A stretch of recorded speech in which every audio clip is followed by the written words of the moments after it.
రాజమండ్రికి ఇంకా స్వాతంత్ర్యం వచ్చినట్టు కనిపించడం లేదని మెడికో ప్రియాంక ఘటన అత్యంత దురదృష్టకరమని మాజీ ఎంపీ వైసీపీ జాతీయ అధికార ప్రతినిధి సిటీ నియోజకవర్గ ఇన్ఛార్జ్ మార్గాని భరత్ రామ్ తీవ్ర ఆవేదన వ్యక్తం చేశారు. భారతదేశంలోని ప్రజలు యువత తమ కుటుంబాన్ని ఎలా అయితే జాగ్రత్తగా చూసుకుంటారో అదే విధంగా దేశాన్ని కూడా చూసుకోవాలని రాజమహేంద్రవరం మాజీ ఎంపీ వైసీపీ జాతీయ అధికార ప్రతినిధి సిటీ నియోజకవర్గ ఇన్ఛార్జ్ మార్గాని భరత్రాం పిలుపునిచ్చారు.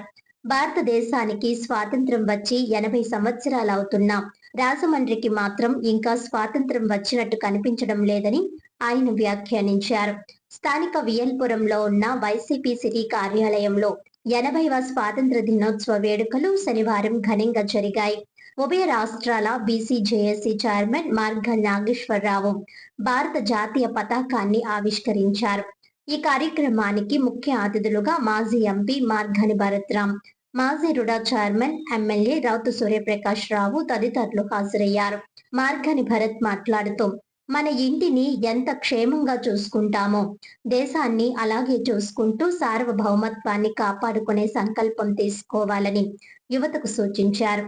ఒకే ఒక్క ఘటన నేడు దేశవ్యాప్తంగా సంచలనం సృష్టిస్తుందని, మెడికో ప్రియాంకకు న్యాయం జరిగే వరకు తాము అండగా నిలబడి పోరాటం సాగించడానికి సిద్ధంగా ఉన్నట్టు మరోసారి స్పష్టం చేశారు.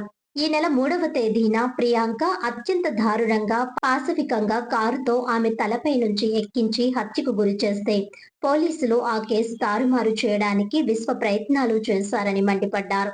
రాజకీయ నాయకులు సైతం వారికి అండగా నిలబడి లక్షల రూపాయలు చేతులు మార్చి ఈ నెల 6వ తేదీ వరకు కనీసం న్యూస్ పేపర్లు, మీడియాలో సైతం ఈ విషయాన్ని బయటకు రాకుండా అడ్డుకున్నారని ఆరోపించారు. సోషల్ మీడియా ఇన్ఫ్లుయెన్సర్లను సైతం పోలీసులు బెదిరించారని, ప్రియాంక హత్య విషయం బహిర్గతం కాకుండా కేసును తారుమారు చేయడానికి దుష్ట శక్తులన్నీ ప్రయత్నాలు చేశారని ఆగ్రహం వ్యక్తం చేశారు. ఎట్టకేలకు వైసీపీ సోషల్ మీడియా ఘటన జరిగిన సీసీటీవీ ఫుటేజ్ బయటపెట్టి కేసులో సెక్షన్లు అలర్ట్ చేసి నిందితులకు బెయిల్ రాకుండా చేయడానికి కృషి చేశామని తెలిపారు. మాజీ ఎమ్మెల్యే రౌతు సూర్యప్రకాష్ రావు మాట్లాడుతూ, అనునిత్యం ప్రజల సమస్యల పరిష్కారానికి కృషి చేసిన ఏకైక పార్టీ వైసీపీ అని అన్నారు. విద్య, ఆరోగ్యం, వైద్యం అందించడానికి మాజీ ముఖ్యమంత్రి జగన్మోహన్ రెడ్డి అనుక్షణం ప్రయత్నాలు చేస్తారని తెలిపారు. ప్రస్తుత కూటమి పాలకులు ప్రజా సమస్యలను గాలికి వదిలేసి అక్రమ సంపాదనకు తెరతీసి ప్రజలను ఇబ్బందులకు గురి చేస్తున్నారని విమర్శించారు. వైసీపీ రాష్ట్ర కార్యదర్శి గుర్రం గౌతమ్, వివిధ విభాగాల నాయకులు, మాజీ కార్పొరేటర్లు, ఇన్ఛార్జీలు పాల్గొన్నారు.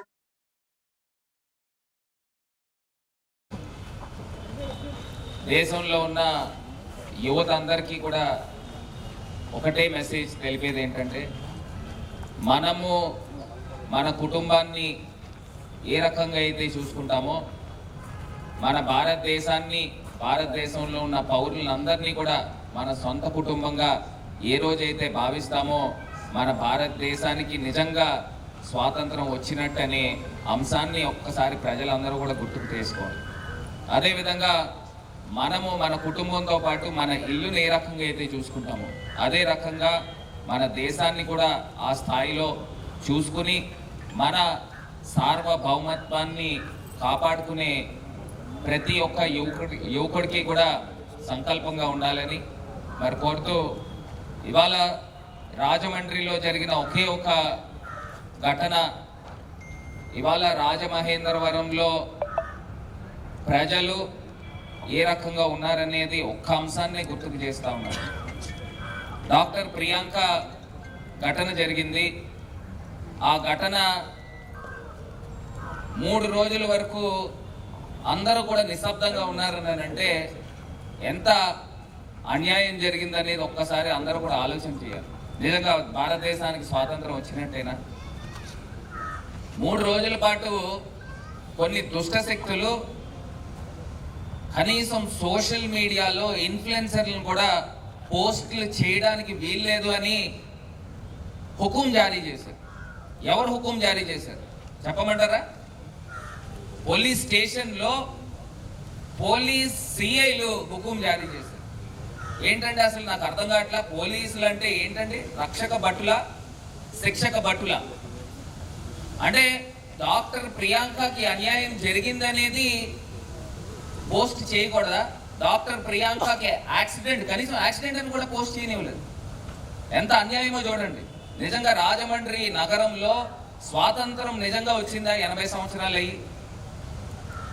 ఇంత అన్యాయం జరిగితే గొంతు విప్పి ఎవరు మాట్లాడరా? రాజమండ్రిలో ఉన్న ప్రజాప్రతినిధులు 3 రోజుల వరకు మేము ఆ విషయాన్ని బయటికి తీసుకొచ్చేదాకా ఎవరు కూడా మాట్లాడరు. ఎవరికి తెలియనట్టు ఉండిన సందర్భం. स्वतंत्र भारत के भारत माता की भारत माता की भारत माता की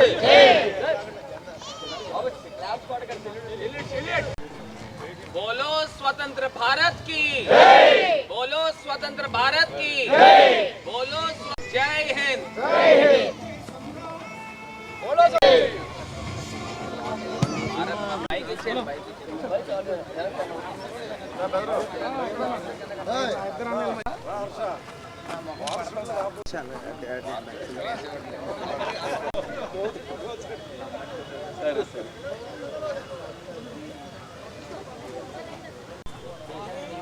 పర్లేదు, ఎక్కడ దాకా వస్తే అక్కడికి మన వెనకాల అంకుల్ కొంచెం ఇలా స్టెప్ బ్యాక్ చేయండి.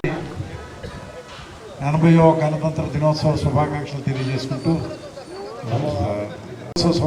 తెలియజేసుకుంటూ JAC chairman Shri Nageswara, parliament సభ్యులు, మాజీ పార్లమెంట్ సభ్యులు శ్రీ భరతరామ్ గారు, అలాగే వైఎస్ఆర్ కూడా స్వతంత్ర దినోత్సవ శుభాకాంక్షలు తెలియజేసుకుంటారు. గురించి మాట్లాడే హక్కు ఎవరికైనా ఉందంటే అది వైఎస్ఆర్ కాంగ్రెస్ పార్టీకి సంపూర్ణంగా ఉందని చెప్పి నేను నాకు గతంలో ఉన్న అనుభవాల ప్రకారం ఎంతోమంది త్యాగధ్వనులు ఈ దేశ స్వతంత్రం కోసం ప్రాణాలు అర్పించి స్వతంత్రం తీసుకొచ్చారు.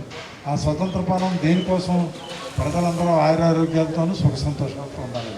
అటువంటిది వైఎస్ఆర్ యువజన శ్రామిక రైతు కాంగ్రెస్ పార్టీ అనేటువంటి ఒక పార్టీ ఇవాళ ప్రజలకి బ్యాంకులకు వెళ్ళేటువంటి అవకాశాలు కలిగించిన పార్టీ వైఎస్ఆర్ కాంగ్రెస్ పార్టీ.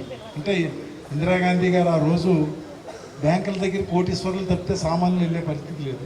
స్వతంత్రం వచ్చిన తర్వాత ఆమె ఒక ఏది కొనుక్కోవాలనుకున్నా, ఒక సామాన్యులు లోన్ తీసుకోవాలన్నా బ్యాంకులకు వెళ్ళేటువంటి పరిస్థితి. అలాగే స్వతంత్ర ఫలాలు పేదవాళ్ళకి అందించాలనేటువంటి ఆశయంతో ఆ రోజు దివంగత నేత రాజశేఖర రెడ్డి గారు కృషి చేస్తే దానికి అనుగుణంగా మన నాయకుడు జగన్మోహన్ రెడ్డి గారు కరోనా కోవిడ్లో కూడా ఈ స్వతంత్ర ఫలాలు ఎంచేతనంటే చాలామందికి ఏంటంటే స్వతంత్రం దేనికోసం తెచ్చుకున్నాం, ఎందుకోసం తెచ్చుకున్నాం అంటే మనం సుఖ సంతోషాలతో ఆనందంగా ఉండాలి. బ్రిటిష్ వారి పాలనలో మనకు సరైనటువంటి సౌకర్యాలు కానీ ఏది అడగడానికి, ఇలా మాట్లాడడానికి కూడా హక్కు ఉండేది కాదు. అలాంటిది మరి వాళ్ళ మనం స్వతంత్రం సిద్ధించుకున్న తర్వాత పేదవాడి కోసం, పేదవాడి కంటే కన్నీళ్లు తొట్టువే ఆ స్వతంత్ర యొక్క దినోత్సవం యొక్క ఫలాలు. అటువంటి కాంగ్రెస్ పార్టీ, ఆ పార్టీ మరి ఈ జెండా వందనం జరుపుకోవడం మనం చాలా ఆనందంగా ఉందని చెప్పి తెలియజేసుకుంటూ, ఏదైతే దానికి అనుగుణంగా ప్రతి వైఎస్ఆర్ కాంగ్రెస్ పార్టీ చాలామంది ఏంటంటే పార్టీ యొక్క సిద్ధాంతాలు చాలామంది ఏంటంటే ఏమి